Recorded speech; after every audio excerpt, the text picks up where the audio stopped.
जब प्राचीन भारत में एजुकेशन की बात होती है तो सबसे पहले कौन सा नाम जहन में आता है? नालंदा, है ना? लेकिन क्या ये सच है? मतलब क्या इतने बड़े देश में, इतने विशाल भारत में ज्ञान का बस एक ही सेंटर था, अकेला नालंदा? चलिए आज इसी सोच को थोड़ा चैलेंज करते हैं। सच तो ये है कि नालंदा अकेला था ही नहीं।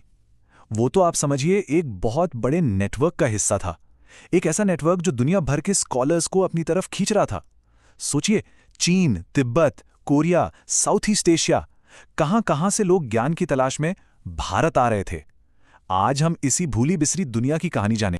तो इन महान यूनिवर्सिटीज की बात करने से पहले यह समझना जरूरी है कि इनकी नींव क्या थी।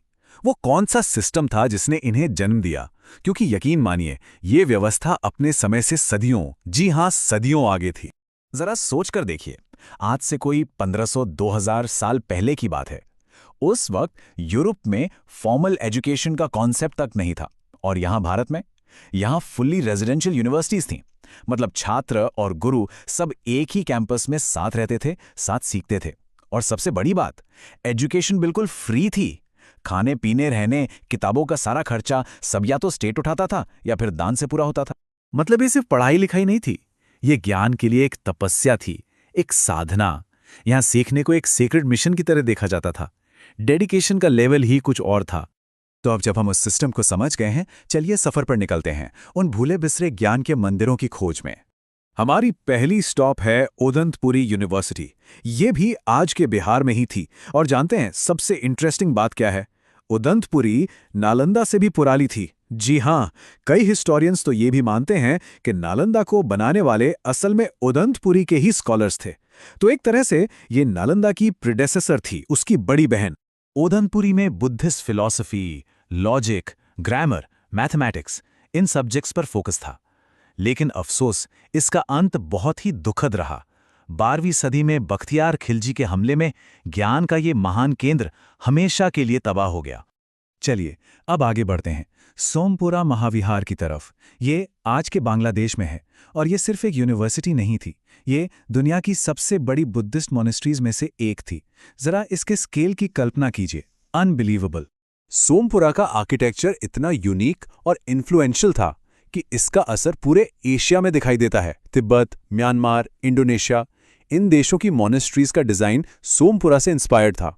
ये दिखाता है कि आर्किटेक्चर में भी भारत का प्रभाव कितना गहरा था। और हां, यहां पढ़ाई सिर्फ धर्म तक लिमिटेड नहीं थी। सोमपुरा में एस्ट्रोनॉमी, मेडिसिन, आर्किटेक्चर जैसे सेकुलर सब्जेक्ट्स भी पढ़ाए जाते थे। ये उस जमाने की ब्रॉड थिंकिंग को दिखाता है। हमारी अगली डेस्टिनेशन हमें गुजरात ले चलती है, वल्लभी यूनिवर्सिटी। और इतिहासकारों ने इसे एक बड़ा ही कैची नाम दिया है, एंशिएंट इंडिया का आईएएस ट्रेनिंग सेंटर। अब ऐसा क्यों कहा? क्योंकि वल्लभी का करिकुलम बहुत ही प्रैक्टिकल था। यहाँ एडमिनिस्ट्रेशन, पॉलिटिक्स, इकोनॉमिक्स, इन चीज़ों पर फोकस किया जाता था। और सबसे खास बात, यहाँ बुद्धिस्ट और हिंदू दोनों ट्रेडिशंस को एक साथ साइड बाय साइड पढ़ाया जाता था। ये उस दौर की इंक्लूसिव स्पिरिट का सबूत है। लेकिन यहाँ एक बड़ा सवाल उठता है, ये इतने इनक्रेडिबल नॉलेज सेंटर्स जो पूरी दुनिया को अट्रैक्ट कर रहे थे, आखिर ये खत्म कैसे हो गए? कहाँ चले गए? इनके पतन की कई वजहें थीं। बाहरी हमलों ने इन्हें फिजिकली डिस्ट्रॉय कर दिया, इनकी लाइब्रेरीज जला दी गईं, और वक्त के साथ साथ सपोर्ट की कमी से जो गुरुकुल परंपरा थी वो भी धीरे धीरे खत्म हो गई। और इस तबाही का नतीजा बहुत भयानक था।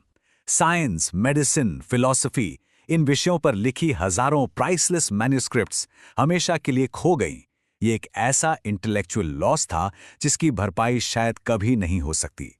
लेकिन कहानी यहां खत्म नहीं होती। इसमें एक सरप्राइजिंग ट्विस्ट भी है। चलिए देखते हैं कि कैसे ये ज्ञान पूरी तरह से खत्म होने से बच गया। ये बहुत ही फैसिनेटिंग है। जिस वक्त भारत में इन मैन्युस्क्रिप्ट्स को जलाया जा रहा था, ठीक उसी वक्त यही ज्ञान भारत के बाहर सेव हो रहा था। कैसे? जो फॉरेन स्कॉलर्स यहां पढ़ने आए थे वो अपने साथ कई संस्कृत और पाली की मैन्युस्क्रिप्ट्स ले गए, और तिब्बत, चीन, नेपाल जैसे देशों में उन्हें आज भी संभाल कर रखा गया है। तो सोचिए, भारत का ज्ञान बचा तो रहा, सरवाइव कर गया, लेकिन आयरनी देखिए, वो भारत में नहीं बचा, वो उन देशों में फलता फूलता रहा जिनके स्कॉलर्स उसे अपने साथ ले गए थे। ये पूरी कहानी हमें एक बहुत गहरी फिलॉसफी सिखाती है। उस दौर में एजुकेशन एक सेवा थी, कॉमर्स नहीं। इसका मकसद पैसा कमाना नहीं, बल्कि इंसान का इनर डेवलपमेंट करना था। तो इस पूरी कहानी से टेक अवे क्या है? पहली बात कि भारत कभी एजुकेशन में ग्लोबल लीडर था। दूसरी कि ज्ञान का असली मकसद सेल्फ डेवलपमेंट था, सिर्फ नौकरी पाना नहीं। और आखिर में कि हमारी एक ऐसी लेगेसी है, एक ऐसी विरासत है जिसे रीडिस्कवर करना बहुत जरूरी है। तो शायद अब वक्त आ गया है कि हम अपनी इस भूली इसरी शानदार हिस्ट्री को फिर से जानें, उसे